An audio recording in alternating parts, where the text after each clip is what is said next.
ನೀವು Google use ಮಾಡ್ತೀರಾ? ಇಲ್ಲ ಗೂಗಲ್ ನಿಮ್ಮ ಕಂಪ್ಲೀಟ್ ಲೈಫ್ ಟ್ರ್ಯಾಕ್ ಮಾಡ್ತಿದ್ಯಾ? ನೀವು ಎಲ್ಲಿ ಹೋಗ್ತೀರಾ, ಯಾವ ವಿಡಿಯೋ ಸರ್ಚ್ ಮಾಡ್ತೀರಾ, ಯಾವ ವಿಡಿಯೋ ನೋಡ್ತೀರಾ, ಇವನ್ ನೀವು ಟೈಪ್ ಮಾಡಕ್ ಮುಂಚೆ ಏನ್ ಥಿಂಕ್ ಮಾಡ್ತೀರಾ? ಗೂಗಲ್ಗೆ ಸ್ವಲ್ಪ ಸ್ವಲ್ಪ ಗೊತ್ತಿದೆ ಅಲ್ವಾ? ಸ್ಕೇರಿ ಪಾರ್ಟ್ ಏನಂದ್ರೆ ಮೋಸ್ಟ್ ಪೀಪಲ್ಗೆ ಇದು ಸೀರಿಯಸ್ ಅಂತ ಅನ್ಸೋದೇ ಇಲ್ಲ. ಇಮ್ಯಾಜಿನ್ ಮಾಡಿ, ನೀವು ನಿಮ್ ಫ್ರೆಂಡ್ ಜೊತೆ ಒಂದು ಶೂನ ಬೈ ಮಾಡ್ಬೇಕು ಅಂತ ಮಾತಾಡ್ತೀರಾ. ಸ್ವಲ್ಪ ನಿಮಿಷ ಆದ್ಮೇಲೆ ನೀವು ಇನ್ಸ್ಟಾಗ್ರಾಮ್ ಓಪನ್ ಮಾಡ್ತು ಅಂದ್ರೆ ಅದೇ ಶೂನ ಆಡ್ ಬರುತ್ತೆ.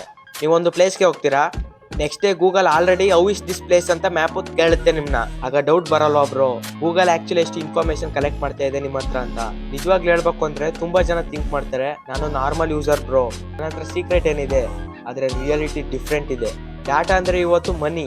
ಇವಾಗ ಸಿಂಪಲ್ ಆಗಿ ಅರ್ಥ ಮಾಡ್ಕೊಳ್ಳೋಣ, ಗೂಗಲ್ ಹೇಗೆ ನಿಮ್ನ ಟ್ರ್ಯಾಕ್ ಮಾಡ್ತಾ ಇದೆ.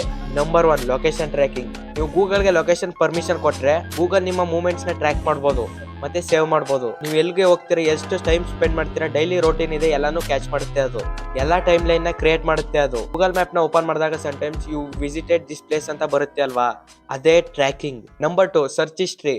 ನೀವು ಗೂಗಲ್ ಅಲ್ಲಿ ಸರ್ಚ್ ಮಾಡುವಾಗ ಪ್ರತಿಯೊಂದು ತಿಂಗು ಸೇವ್ ಆಗ್ಬೋದು. Tech, movies, health, shopping. Google slowly ನಿಮ್ಮ ಇಂಟ್ರೆಸ್ಟ್ ನ ಲರ್ನ್ ಮಾಡುತ್ತೆ. Number 3, YouTube behaviour. ನೀವು ಯಾವ ವಿಡಿಯೋಸ್ ನ ಸರ್ಚ್ ಮಾಡ್ತೀರಾ, ಯಾವ ವಿಡಿಯೋಸ್ ನೋಡ್ತೀರಾ, ಮತ್ತೆ ಎಷ್ಟು ಟೈಮ್ ನೋಡ್ತೀರಾ, ಯಾವ ಟಾಪಿಕ್ ಸ್ಕಿಪ್ ಮಾಡ್ತೀರಾ, ಎಲ್ಲಾ ಅನಲೈಸ್ ಆಗುತ್ತೆ. ಅದಕ್ಕೆ ಯೂಟ್ಯೂಬ್ ರೆಕಮೆಂಡೇಶನ್ ತುಂಬಾ ಅಕ್ಯುರೇಟ್ ಆಗಿರುತ್ತೆ.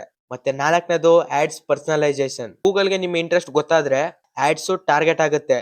ಎಕ್ಸಾಂಪಲ್, ನೀವು ಮೊಬೈಲ್ ವಿಡಿಯೋಸ್ ನೋಡ್ತೀರಾ, ಸಡನ್ಲಿ ಮೊಬೈಲ್ ಆಡ್ಸ್ ಜಾಸ್ತಿ ಬರುತ್ತೆ. ಟ್ರಾವೆಲಿಂಗ್ ಸರ್ಚ್ ಮಾಡ್ತೀರಾ ಅಂದ್ರೆ ಹೋಟೆಲ್ ಶೋ ಆಗುತ್ತೆ. ಇದು ರ್ಯಾಂಡಮ್ ಅಲ್ಲ bro, personalisation system. Number 5, voice and assistant data. ಕೆಲವೊಮ್ಮೆ ಗೂಗಲ್ ಅಸಿಸ್ಟೆಂಟ್ ಅಥವಾ ಮೈಕ್ರೋಫೋನ್ ಪರ್ಮಿಷನ್ ಇಂದ ವಾಯ್ಸ್ ಕಮಾಂಡ್ ಪ್ರೊಸೆಸ್ ಆಗುತ್ತೆ. ಪೀಪಲ್ ಇನ್ಸ್ಟೆಂಟ್ಲಿ ಭಯ ಪಡ್ತಾರೆ, ಗೂಗಲ್ ನಮ್ಮ ಮಾತನ್ನ ಕೇಳಿಸ್ಕೊತಾ ಇದೆಯಾ ಅಂತ. ಆದ್ರೆ ರಿಯಾಲಿಟಿ ಏನಪ್ಪಾ ಅಂದ್ರೆ ಪರ್ಮಿಷನ್ ಪ್ಲಸ್ ಆಕ್ಟಿವಿಟಿ ಮೇಲೆ ಡಿಪೆಂಡ್ ಆಗುತ್ತೆ. ಆದ್ರೆ ಅದಕ್ಕೆ ರ್ಯಾಂಡಮ್ ಪರ್ಮಿಷನ್ ಕೊಟ್ರೆ ತುಂಬಾ ಕೇರ್ಫುಲ್ ಆಗಿರ್ಬೇಕು. ಈಗ ಇಂಪಾರ್ಟೆಂಟ್ ಥಿಂಗ್ ಏನಪ್ಪಾ ಅಂದ್ರೆ, ಗೂಗಲ್ ನಿಮ್ನ ಸ್ಪೈ ಮೂವಿ ತರ ನೋಡ್ತಿಯಲ್ಲ ಬ್ರೋ, ಆದ್ರೆ ಅದು ಸಿಸ್ಟಮ್ ನಿಮ್ಮ ಬಿಹೇವಿಯರ್ ನ ಅಂಡರ್ಸ್ಟ್ಯಾಂಡ್ ಮಾಡ್ತಾ ಇದೆ. ರೀಸನ್ ತುಂಬಾ ಸಿಂಪಲ್ ಇದೆ, better recommendation, better ads, better user experience. But trade off ಏನಂದ್ರೆ ಪ್ರೈವಸಿ ಸ್ವಲ್ಪ ರೆಡ್ಯೂಸ್ ಆಗ್ಬೋದು. ಇವಾಗ ಒಂದ್ ಕ್ವಶನ್ ನಿಮ್ಗೆ, ಟ್ರ್ಯಾಕಿಂಗ್ ಕಂಪ್ಲೀಟ್ ಆಗಿ ಸ್ಟಾಪ್ ಮಾಡ್ಬೋದಾ? ಆನೆಸ್ಟ್ ಆಗಿ ಹೇಳ್ಬೇಕು ಅಂದ್ರೆ ಕಂಪ್ಲೀಟ್ಲಿ ಪಾಸಿಬಲ್ ಆಗಿದೆ, ಆದ್ರೆ ರೆಡ್ಯೂಸ್ ಮಾಡ್ಬೋದು 100%. ಫಸ್ಟ್ ಒನ್, ಅನ್ನೆಸೆಸರಿ ಪರ್ಮಿಷನ್ಸ್ ನೆಲ್ಲ ಆಫ್ ಮಾಡಿ. ಕ್ಯಾಮ್ರಾ, ಮೈಕ್ರೋಫೋನ್, ಲೊಕೇಶನ್ ಇದನ್ನೆಲ್ಲ ಆಫ್ ಮಾಡಿ. Second one, Google activity control ನ ಚೆಕ್ ಮಾಡಿ. ಗೂಗಲ್ ಅಕೌಂಟ್ ಅಲ್ಲಿ search history, location history pass ಮಾಡಿ. ಮೂರನೇದೇನಪ್ಪ ಅಂದ್ರೆ, ನೀವು ಪರ್ಮಿಷನ್ ಅಲೋ ಮಾಡೋದಕ್ಕೂ ಮುಂಚೆ ಥಿಂಕ್ ಮಾಡಿ. ತುಂಬಾ ಜನ ಏನು ನೋಡ್ದೇನೆ ಅಲೋ ಮಾಡ್ಬಿಡ್ತಾರೆ. ಸೊ ಫೈನಲ್ ಆಗಿ ಒಂದ್ ಕ್ವಶನ್ ನಿಮ್ಗೆ, ಟೆಕ್ನಾಲಜಿ ನಿಮ್ಮ ಲೈಫ್ ನ ಈಸಿ ಮಾಡ್ತಾ ಇದೆಯಾ, ಇಲ್ಲ ನಿಮ್ ಡೇಟಾನ ಯೂಸ್ ಮಾಡಿ ನಿಮ್ನ ಅರ್ಥ ಮಾಡ್ಕೋತಾ ಇದೆಯಾ?